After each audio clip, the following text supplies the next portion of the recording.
Buongiorno a tutti e benvenuti alla prima edizione fiorentina del Wired Next Fest.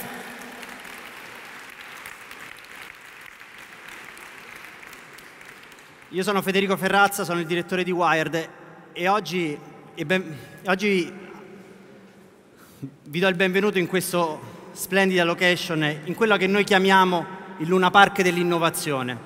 Perché il Luna Park dell'innovazione? Perché a Wired Next Fest succedono tantissime cose.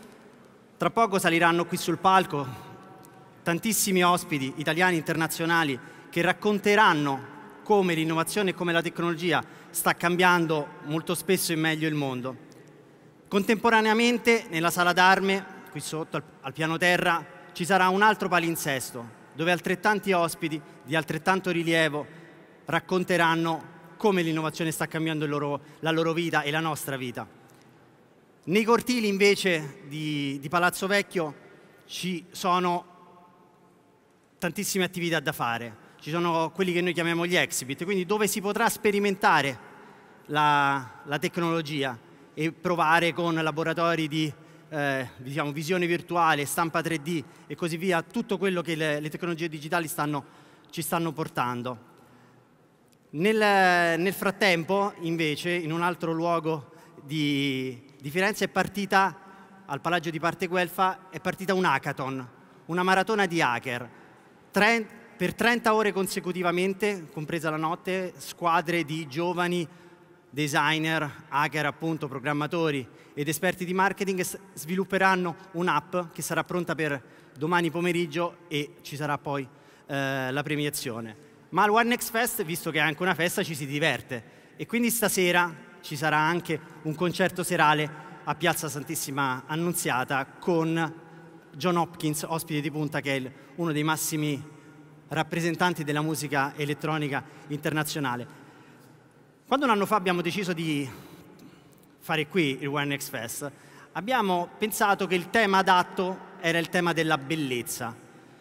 Perché la bellezza? Perché la bellezza è il nostro bene più prezioso, nostro nel senso dell'Italia, la bellezza del nostro patrimonio artistico, direi che qua ne abbiamo un valido esempio, del nostro paesaggio naturale, però quella bellezza non può rimanere al secolo scorso, deve entrare nel nuovo millennio e il nostro punto di vista è che le tecnologie e che l'innovazione possono traghettare questa bellezza nel nuovo secolo.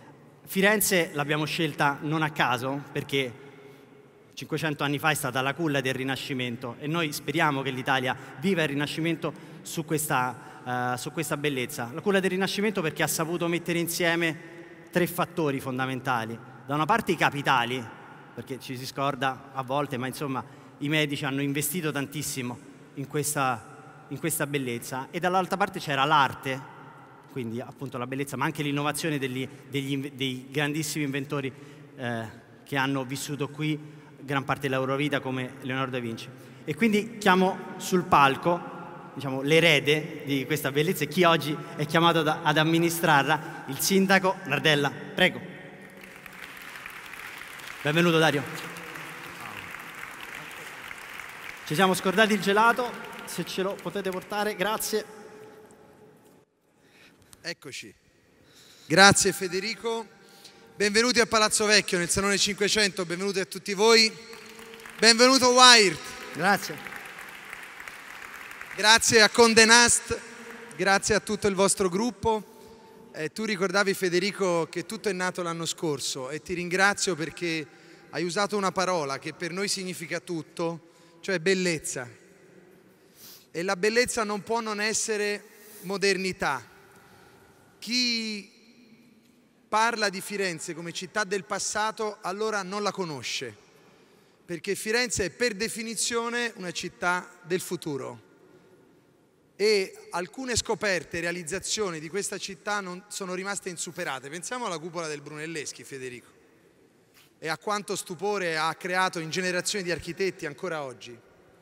Quindi questa bellezza non invecchia, questa bellezza è contemporanea. Per questo per noi è quasi naturale poter parlare con voi di futuro, di innovazione e siamo orgogliosi, felicissimi di ospitare il Wired Next Festival, che è in realtà il più importante festival d'Italia nel campo dell'innovazione che sia stato mai creato. Qui si parlerà in questi 2 giorni, Federico, di tanti aspetti dell'innovazione e della bellezza. Anch'io parteciperò domani pomeriggio alla tavola rotonda, quindi non vi annoierò su niente di particolare, se non sul fatto che questi 2 giorni per Firenze rappresentano molto. Anche la presenza qui del Presidente del Consiglio Renzi, che arriverà, il Direttore Generale della RAI, insomma tanti importanti ospiti, dimostra che c'è un'attenzione reale delle istituzioni più rilevanti del nostro Paese nel campo dei media e delle istituzioni pubbliche. Si parla di futuro e non si può parlare di futuro se non hai il passato, ma è anche vero che la tradizione senza l'innovazione è una cosa morta. La tradizione senza l'innovazione è soltanto un ricordo. Preparare il futuro partendo dalle nostre radici, dalle nostre identità, significa invece essere contemporanei. E allora, nel ringraziarvi e nel darvi nuovamente il benvenuto, grazie, vi lascio con una bellissima frase di Albert Einstein. L'anno scorso ricorrevano 60 anni dalla sua morte.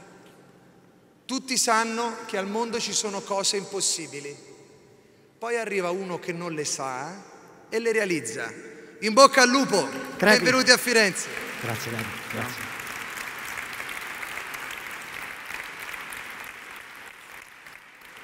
Allora sì, tra poco salirà sul palco il Presidente del Consiglio, non il prossimo intervento, lo dico anche soprattutto ai colleghi della stampa che immagino siano qui anche per questo. Chiamo sul palco Gaia Berruto di Wired, che vi introdurrà il primo ospite. Prego Gaia. Bocca al lupo, buon lavoro. Buongiorno a tutti, non mi resta che presentarvi la nostra prima ospite, Rawsthorn. Rawsthorn è la critica di design dell'International New York Times ed è una delle massime esperte di design al mondo, tanto che il Regno Unito l'ha insignita dell'Ordine dell'Impero Britannico per i suoi servizi all'arte e al design. Il suo ultimo libro è Hello World, dove in qualche modo esplora l'influenza del design nella nostra vita quotidiana. Alice, the stage is yours.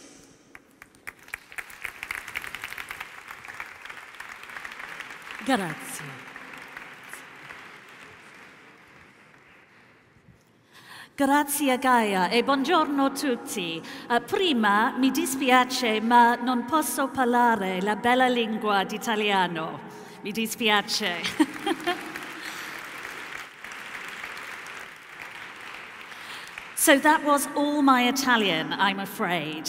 So to English. And first of all, thank you very much to the Wired Italia team for inviting me here. And obviously I'm delighted to be in this wonderful city of Firenze and can't imagine a better place to discuss beauty. And I've been asked to talk specifically about design and beauty and the changing concepts of it. So I'm going to begin by going back in history to 1934, when this was one of the most important modern design exhibitions of the 20th century. It was at the Museum of Modern Art in New York, and it was called Machine Art.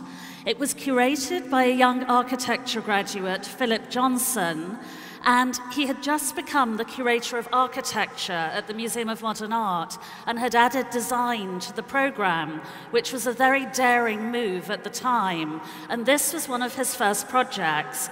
And his aim was to show that industrially produced artifacts could be beautiful, which was something that people really didn't believe at the time. They thought of them as useful and efficient, but generally as being ugly.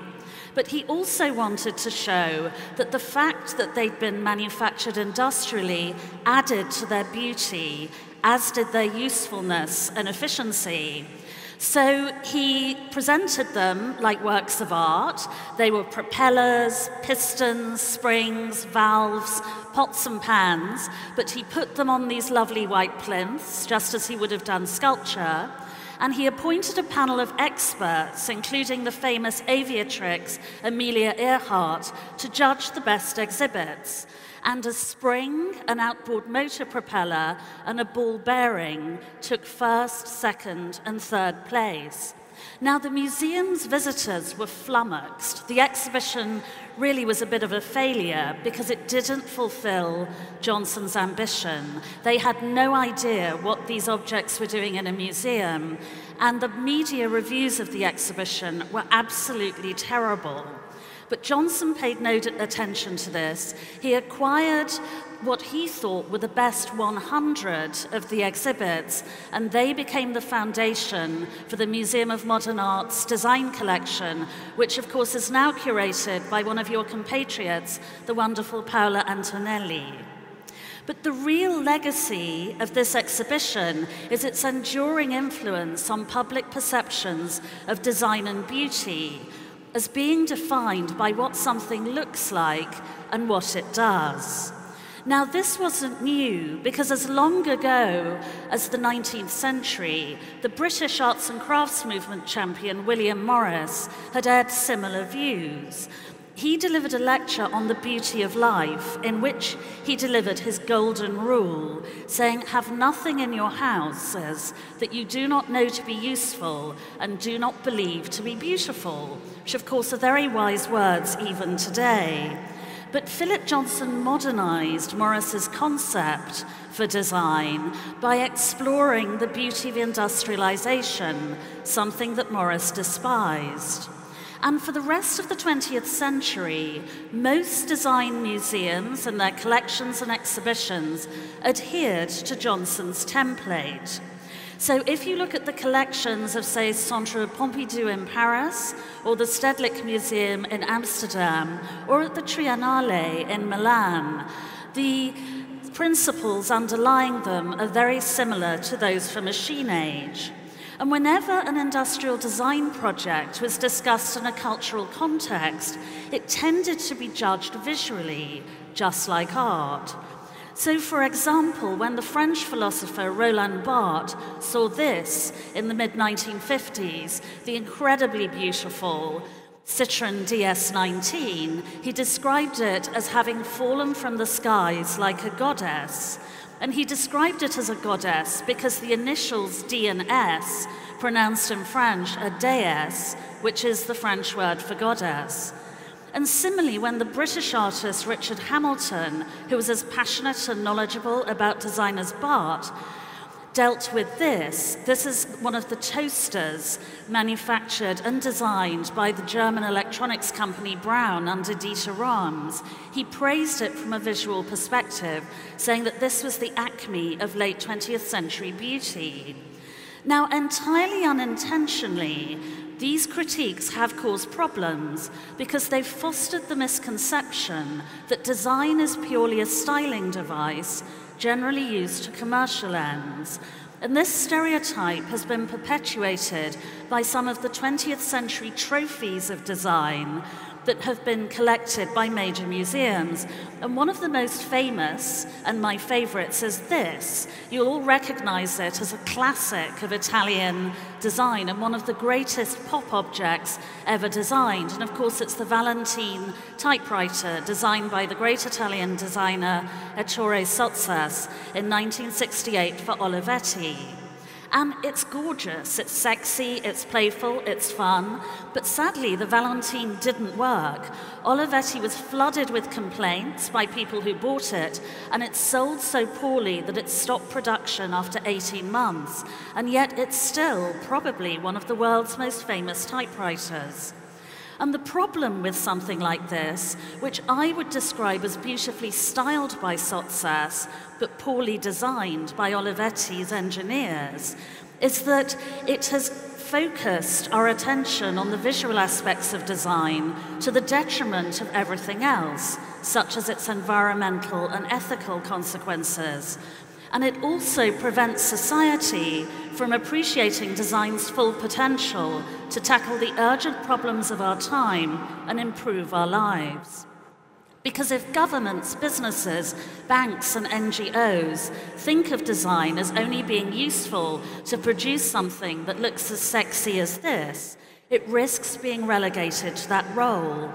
Why would it occur to them that design could play a useful role in addressing the refugee crisis or in clearing up something like this? This hellhole is the Agbogbloshie dump outside Accra, the capital of Ghana, and container loads of unwanted computers, televisions, and all the other digital and electronic trash that the West doesn't want anymore are delivered there every day to poison the land for centuries to come.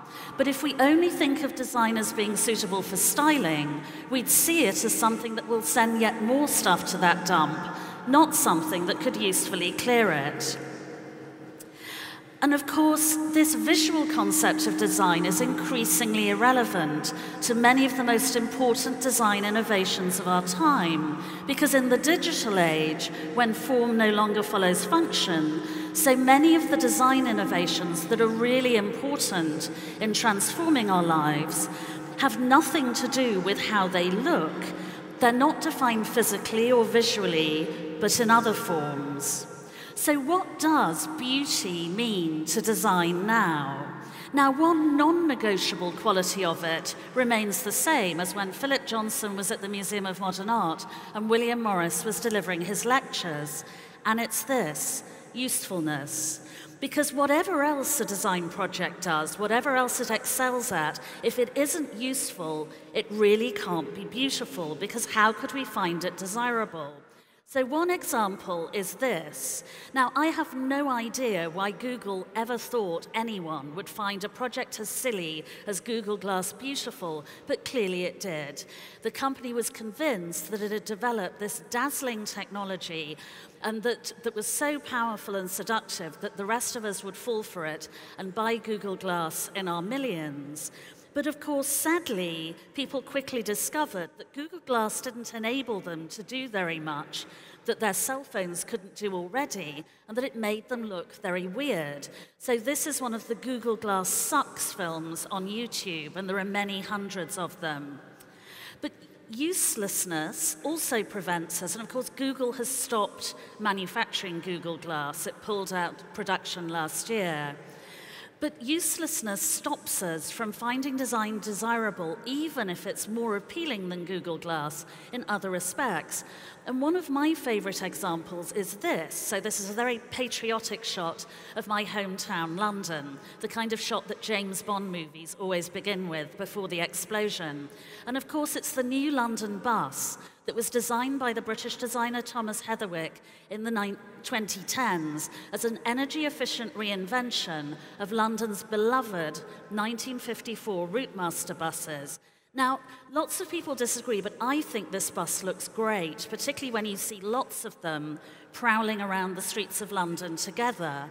But the engineering design is so bad that they frequently break down. You see broken down buses like this all over London, and they often have to switch off the electric batteries because they've failed, and they run on environmentally damaging diesel engines instead.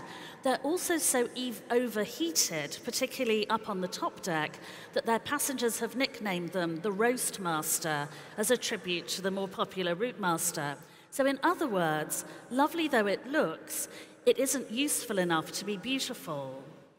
And the environmental defects of this bus lead me on to another but new essential ingredient of design beauty, and that's integrity.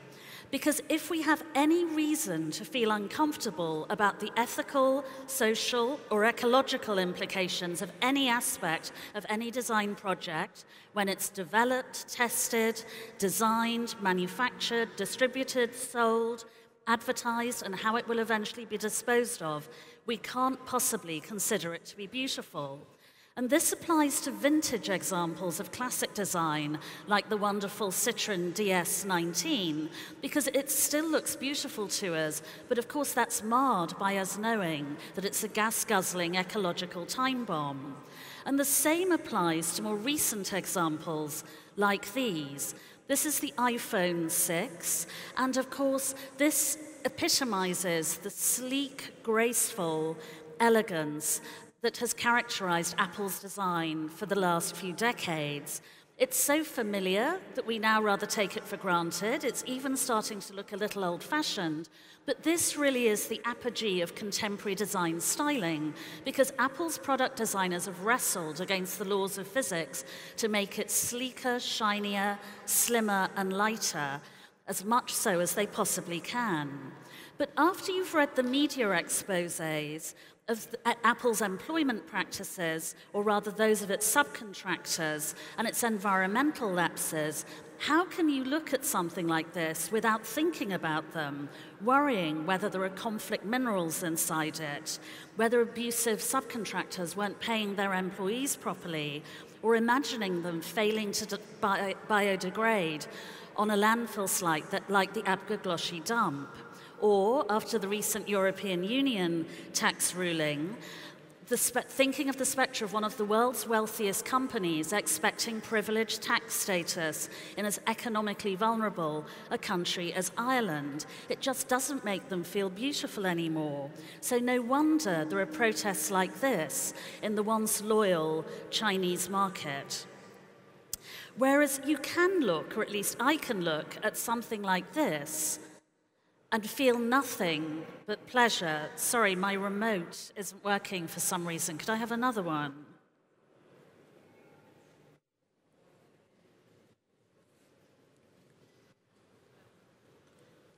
Okay, well, while they're getting the remote, I'll describe it. Ah, brilliant, it's back. Thank you. Thanks, Gaia. Do you want to take that one? This is Recyclers, and it's a brilliant recycling project in Nigeria. It was designed by a Nigerian woman, Biliklis Abiola, a Lagosian, who was studying in the United States. She was studying for an MBA. And when she returned to Lagos, she was struck, because she hadn't been there for quite some time, by all the recyclable trash that could have been recycled usefully but had just been dumped, particularly in the slum areas, the poorest parts of the city. And that's because those slums, the roads there are so congested that refuse trucks couldn't get through them to collect the trash. And at this point, many of the recycling plants in Lagos were operating at 50% capacity. So in other words, they wanted more recyclables to recycle, they simply weren't getting enough of them. So she designed the Recycler service, which consists of these cargo trucks. So very simple, not so much low-tech as no-tech. So they're nimble enough to cycle into the slums to collect recyclables. People sign up online for the service, because of course Nigeria is one of the many African countries where the majority of the population now have cell phone access. So they sign up for the service online. They're sent texts when the cargo bikes are coming to collect recyclables, so they can leave them outside waiting for them, and told about any special initiatives. They're given points in return for their recyclables that they can exchange for food, cleaning products, training, cell phone minutes, and other useful stuff. And of course, Recyclers then sells on the recyclables to the processing plants. Now, I would describe this as a beautiful design project because I'm completely confident that it won't disappoint me. Many thousands of Lagosians have signed up for it, and they all benefit by getting rid of something they don't need, by getting more of something they want. And it has already created 80 jobs in a city where unemployment is rife. So regardless of how it looks, I would consider this beautiful, but we're also radically reassessing our perceptions of the sensual components of design beauty, including its visual aspects. So let's start with the kind of shapes that we currently find appealing and can expect to see more of in the future as our concept of design beauty changes. And of course, different shapes have come in and out of design fashion throughout the centuries, just like different colors. And often they seem unsettling or incongruous at first, but as we get used to them, they feel apt and then appealing. So if you think of the very flamboyant forms of the postmodernist shapes that were fashionable in the 1980s, that you still see in shopping malls all over the world, and then the simplicity of neo-rationalist shapes in the 90s, And then, of course, the improbably perfect curves that in English are called blobs, which are all very familiar from the first wave of computerized design. But the latest shapes look much more like this. And this is a mask, a 3D printed mask that was designed by a young group of Italian designers, MHOX. And they use 3D printing, one of the new digital manufacturing technologies, to produce these improbably surreal, super delicate, very fractured, almost frenzied shapes, which would be impossible to produce with conventional manufacturing techniques. So these shapes completely belonged to the digital age. They could never, ever have been made during the industrial era. And we will see more and more objects that take them on, particularly as 3D printing becomes more sophisticated. But they don't necessarily have to be formed by technological means. They can be made using much more basic tools like this. This is crockery, which is a collection of bone china objects made by the British designer Max Lamb for 1882 Limited, which is a reinvention of a traditional pottery in Stoke-on-Trent in Middle England. And Max Lamb wanted to make something that had many of the qualities of digital design, but was actually made in a very old-fashioned way. So he made the molds for crockery by whacking bone china with great big mounds of bone china with a stonemason's chisel, which of course normally would be much too heavy and clumsy and unwieldy to deal with something as delicate as plaster in a mold. So it created these raw, surreal, raggedy, uneven shapes, which I find very beautiful. So they have such a sort of raw, haphazard air. And crockery also very cleverly embodies another increasingly important of what we see as beautiful in design, and that's singularity or individuality. Because every object of the same type in crockery looks different when you see it from different angles and in different lights. So much so that even if you look at, say, two bowls together, knowing they were made from identical molds, they look exactly the same, it's very, very difficult to believe it. And it's easy to see why singularity has become more appealing to us at a time when even very standard technologies like this one of the new virtual reality sets, has become so appealing. Because digital technology has progressively enabled us to exercise more and more choice and to personalize more and more of the things we do. Whether that's navigating our paths around the internet to extract random information from whichever websites take our fancy, determining the outcome of video games, inventing imaginary worlds on a virtual or augmented reality headset like this, or judging our personal identities on social media.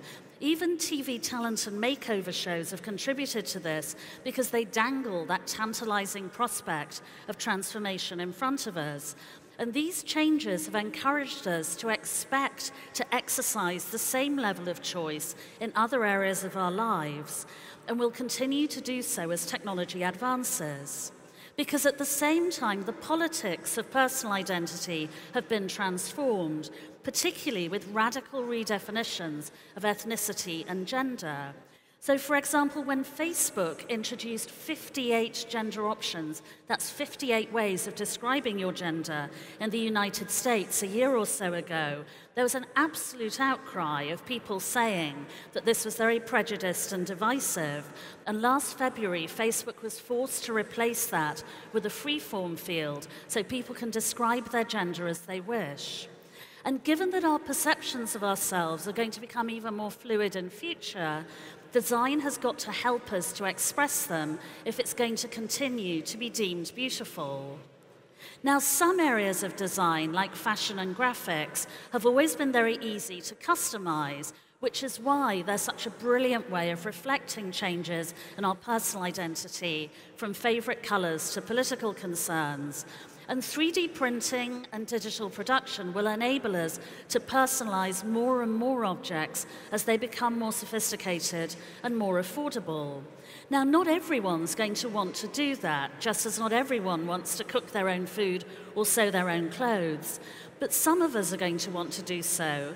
And the popularity of teach-yourself-to-code devices like the little Raspberry Pi programmable computer or video games publishing programs like Twine suggests that lots of us are more and more inclined to put more effort into designing things for ourselves. But there's been another impact of our exposure to digital technology, particularly through our experience of controlling so many digital products through touch screens, and that's touch. And this is going to be an increasingly important element in our concept of beauty and future. So just think about what pleases you most when you look at your cell phone. Is it the phone itself, the hardware, the operating symbols on the screen, or is it doing something like this? This is the pull to refresh mechanism, which of course we all take for granted, but I remember thinking was incredibly sensual and beautiful when it was first designed by the US software designer Lauren Brichter. Because I would pick this over looking at my phone for sensual pleasure every time. And the Spanish lighting manufacturer Simon, a company in Barcelona which designed and manufactured this is the Simon 100, which is a touch-sensitive light switch, introduced it because its research showed that many of its customers were so accustomed to controlling their phones and tablets by touch, they wanted to control other objects by touch too. But we have a very limited vocabulary to describe touch. We know instinctively how powerful it is. Touching something that's too wet, too dry, sharp, rough, or slippery can be unpleasant or alarming, whereas the pleasurable sensation of touch is delightful. But we still aren't particularly good at describing it or appreciating its subtleties, but that's going to change. The New Yorker recently published an essay on touch, which said that in the last 50 years, for every one scientific paper that's been written on the science of touch, there have been 50 on the science of vision. But that's changing because more papers have been written on the science of touch in the last decade than in the preceding century, which should help designers to treat it more sensitively and the rest of us to appreciate it. And that's just as well because touch is, of course, going to become a component of augmented reality software. So we won't only be able to see the virtual worlds that we imagine and create through it, we will actually believe that we're touching them because of a tactical illusion. And I'm going to end with one of my favorite recent examples that I think sums up a lot of these elements of design and beauty, and it looks very old-fashioned and very simple, and it's this simple wooden stool. It's called the Georg, and it was developed by the Scandinavian designer Chris Liljenberg-Hallström for the Danish manufacturer Skagerrak. And it's been very successful commercially and critically. It's won lots of international design awards based on its conventional merits. It's robust, it's comfortable, it's elegant, it looks contemporary, and it's beautifully made. And all of that's great. But what really makes the Georg beautiful is its political subtext, because Chris conceived it to address one of their most important concerns, which is challenging gender stereotypes in design by developing mainstream, mass-manufactured objects that project a more fluid concept of gender, when thanks to the transgender movement and fourth-wave feminism, more and more people want to do that. So Chris's design process begins by visualizing how the product will be used, regardless of gender, avoiding striking colors, shapes, and symbols, just in case they're loaded with visual cliches, and using texture or touch to lend character to the object in the belief that it's less likely to be stereotyped. So the cushion that you can see on the top of the Georg is plumped up or flattened down by whoever wants to sit on it. So as soon as you approach the object, you personalize it. You'll be the only person to sit on the stool in quite that way. And it encourages you subtly to put your hands under the cushion to move it. And so you feel the texture of this beautifully textured fabric and the contrast against the sleekness of the wood. So it's very, very subtle, but Chris believes that by producing something that's so quiet and gentle and unobtrusive, Instead of imposing gender cliches on other people, they're enabling them to interpret it as they wish in terms of their gender or any other aspect of their personal identity. So that's why I find the design of that simple wooden stool very beautiful. Grazie mille.